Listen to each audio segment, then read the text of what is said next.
एका काळी महाराष्ट्रातील एका निसर्गरम्य शांत आणि सुंदर गावात सरस्वती नावाच्या 70 वर्षीय वृद्ध महिला राहत होत्या.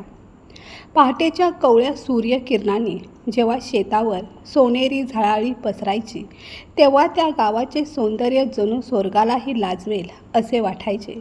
त्या रम्य वातावरणात सरस्वती आजींचे छोटेसे साधेसे आयुष्य वाहत होते. वयानुसार त्यांचे केस बर्फासारखे शुभ्र झाले होते. त्यांच्या मालकीचे मोठे घर नव्हते, शेती नव्हती आणि उदरनिर्वाहासाठी भरपूर पैसा तर नव्हताच. पण या सगळ्या अभावापेक्षा एक गोष्ट त्यांच्याकडे भरभरून होती. त्यांच्या चेहऱ्यावरची अद्भुत शांतता आणि ओठावरचे ते प्रसन्न हास्य. असे हास्य जे अनेकदा अफाट संपत्ती असलेल्या लोकांच्या चेहऱ्यावरही दिसत नव्हते. गावातील लोक नेहमी आश्चर्याने एकमेकांना विचारायचे, जिच्याकडे काहीच उरलेले नाही ती एवढी आनंदी कशी काय राहू शकते. एके दिवशी सोहन नावाचा एक सुशिक्षित तरुण शहरातून आपल्या गावी परतला. शहरातील झगमगाट, उंच इमारती, आधुनिक सुखसोयी आणि धावपळीचे जीवन त्याने जवळून पाहिले होते. पण तरीही त्याच्या मनात एक विचित्र अस्वस्थता होती. बाहेर सर्व काही असूनही आत काहीतरी रिकामं असल्याची भावना त्याला सतत छळत होती. एक दिवस तो सरस्वती आजींच्या झोपडीसमोर आला. नम्रपणे त्यांच्या पायाशी बसत तो म्हणाला, आजी, शहरात लोकांकडे पैसा आहे, मान सन्मान आहे, सुखसोयी आहेत, तरी त्यांच्या चेहऱ्यावर समाधान दिसत नाही. आणि तुमच्याकडे यापैकी काहीच नाही, तरी तुम्ही नेहमी हसत असता. तुमच्या या हास्यामागचे रहस्य काय आहे? सोहनचा प्रश्न ऐकून सरस्वती आजी हलकेच हसल्या. त्यांच्या डोळ्यात भूतकाळातील असंख्य आठवणींची सावली तरळून गेली. काही क्षण त्या शांत राहिल्या आणि मग आयुष्याच्या त्या वेदनादायी अध्यायाची पाने उलगडू लागल्या. बाळा, त्या शांत स्वरात म्हणाल्या, आज माझ्याकडे काही नाही, पण एक काळ असा होता की माझ्याकडे खूप काही होतं. एक घर होतं, कष्टाळू आणि प्रेमळ नवरा होता, 2 गोड मुलं होती. आम्ही श्रीमंत नव्हतो, पण आमच्या घरात प्रेमाची श्रीमंती होती. त्यांचा आवाज थोडा दाटून आला, पण नियतीला काही वेगळंच मान्य होतं. एक वर्ष आमच्या गावाला भयंकर पूर आला. पाण्याच्या रौद्र लाटांनी आमचं शेत गळून टाकलं. आमचं घर डोळ्यासमोर कोसळलं. त्यानंतर आलेल्या गरिबीने आमच्या आयुष्याचा प्रत्येक आधार हिरावून घेतला. पैशाअभावी मी माझ्या नवऱ्यावर योग्य उपचार करू शकले नाही आणि एक दिवस त्यांनी माझा कायमचा निरोप घेतला. सोहनच्या डोळ्यात करुणा दाटून आली. सरस्वती आजी पुढे म्हणाल्या, नियती इथेच थांबली नाही. काही वर्षांनी माझा एक मुलगा मला सोडून शहरात निघून गेला आणि दुसरा मुलगा एका भीषण अपघातात मला कायमचा सोडून गेला. हे शब्द उच्चारताना त्यांच्या डोळ्यात अश्रू चमकले, पण चेहऱ्यावरची शांतता ढळली नाही. त्या दिवशी त्या म्हणाल्या, माझं संपूर्ण जग उद्ध्वस्त झालं होतं. मी एकटी पडले होते. असंख्य रात्री मी उशीत तोंड खुपसून रडत काढल्या. प्रत्येक दिवस वेदनांचा डोंगर वाटायचा. सोहन सुन्न होऊन ऐकत होता. तो हळूच म्हणाला, आजी, मग तुम्ही आतून पूर्णपणे कोलमडून गेल्या असाल ना?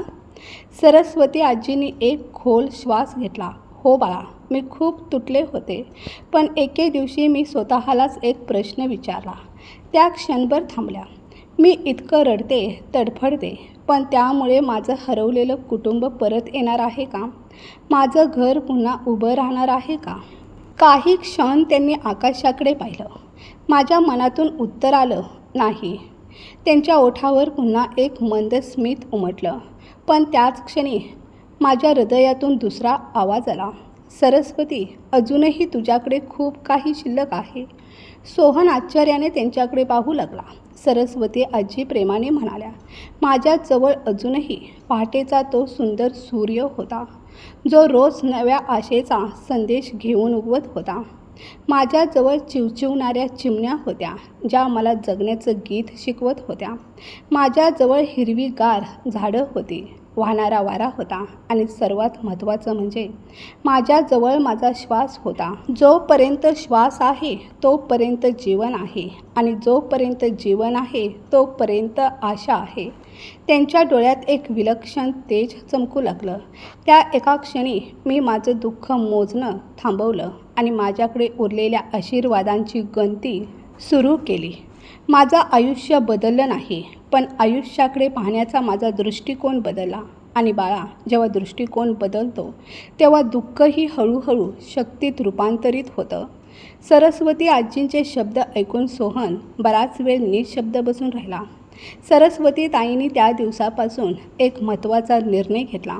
त्यांनी ठरवलं की आता त्या आयुष्यात काही उरलं आहे याकडे लक्ष देतील, काय हरवलं आहे याकडे नाही. दुःखाच्या सावल्यांमध्ये हरवून जगण्याऐवजी त्यांनी आशेच्या किरणांचा शोध घेण्याचं ठरवलं. त्या रोज आपल्या आयुष्यात काही ना काही चांगलं शोधण्याचा प्रयत्न करू लागल्या. पाऊस पडला की आपल्या पडझड झालेल्या घराकडे पाहून खंत करण्याऐवजी त्या ओल्या मातीच्या दरवळणाऱ्या सुगंधात आनंद शोधत. सूर्यकिरणांनी धरती उजळली की त्या मनोमन म्हणत, या कवळ्या उन्हामुळे माझ्या वृद्ध शरीराला किती ऊब आणि किती आराम मिळतो आहे.